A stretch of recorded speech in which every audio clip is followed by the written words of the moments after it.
Já, Gunnar Helgason, hvernig meturðu möguleikana gegn Króatíu? Ég held að ég eiginlega alveg viss það að loka niðurstaðan verði 3-3 samanlagt á báðum leikjunum og við komumst áfram á marki skorað útivelli 2-0 heima, 3-1 úti. Hvað ber helst að óttast í leik Króata? Já, þetta náttúrulega bara góðir fótboltamenn. Þetta gott fótboltalið en með þessari baráttu og þessum karakter sem að íslenska liðið hefur sýnt og sko náttúrulega hæfileikunum líka þá eigum við alveg séns. Við erum, þú veist, við erum á leiðinu upp, þeir eru búin að leiðinu niður og við erum bara að nýta okkur það og hvað ber að varast í leik Króata, bara stoppa þetta spil hjá þeim, stoppa Modric. Heldurðu að aðstæður á leikdegi munu hafa ykkur áhrif á þennan fyrri leik? Ekki nokkrar einust. Með engin áhrif, vegna þess að sko, Króatarnir eru vanir alls konar veðri. Þeir æfa allan veturinn á alls konar völlum og upp í fjöllum og það eru fjöll í Króatíu og það snjóar í Króatíu. Við sáum bara myndirnar frá æfingunni þeirra í gær. Það er skíta kuldi og hávaða rok og á einhverjum ömurlegum grasvelli í einhverju blokkarhverfi í Zagreb.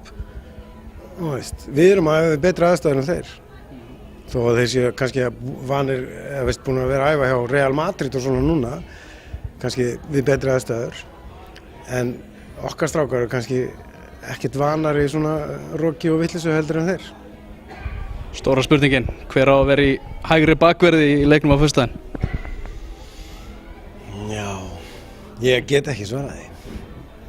Rúrik Gíslason gæti komið á óvart. Það er rosa vinnsla í honum og hann er betri spilari heldur en hinir strákarnir sem kom til greina.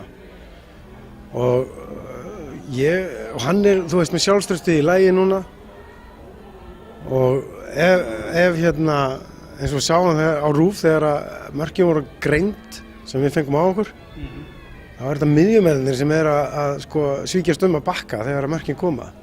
Þannig að bakvörðurinn getur aldrei 8-2 eða það er misskilningur að hafsending kemur ekki inn og mér finnst það rosa flott greining og ég held sem mikilvægt að allt liðið verjist heldur hver nákvæmlega verður í bakvörðunum. Hvað þú værir landsliðsþjálfari, væri Alfreð Finnbogason í þínu byrjunarliði? Þetta er svo erfið spurning, veistu það, já. En ég veit ekki hvernig ég myndi taka út af. En hann er heitasti framherji í Evrópu, skilur við. Og hann kemst ekki í liði hjá Íslandi. Hann væri byrjunarmaður í öllum öðrum landsliðum. Þannig að já, ég dyrka Alfreð Finnbogason. Ég fór með þessi oft á völlin í Kópavoginum bara til að sjá hann spila. Svo er næsta spurning, hver er þinn uppáhaldsleikmaður? Alfreð Finnbogason. Það er ekki flókið? Nei, það er bara ekkert flókið. Þú varst búinn að svara hvernig fyrirleikunum færi? Já, hann fer 2-0. Og ég get meira sér sagt eitthvað skora. Hvað með það? Ari Freyr Skúlason. Já, og Eiður Smári. Skemmtilegt. Heyrðu að lokum, skilaboð til liðsins. Bara, við erum með ykkur. Við bara treystum ykkur og við trúum á ykkur og við erum snillingar. Við erum með ykkur alla leið!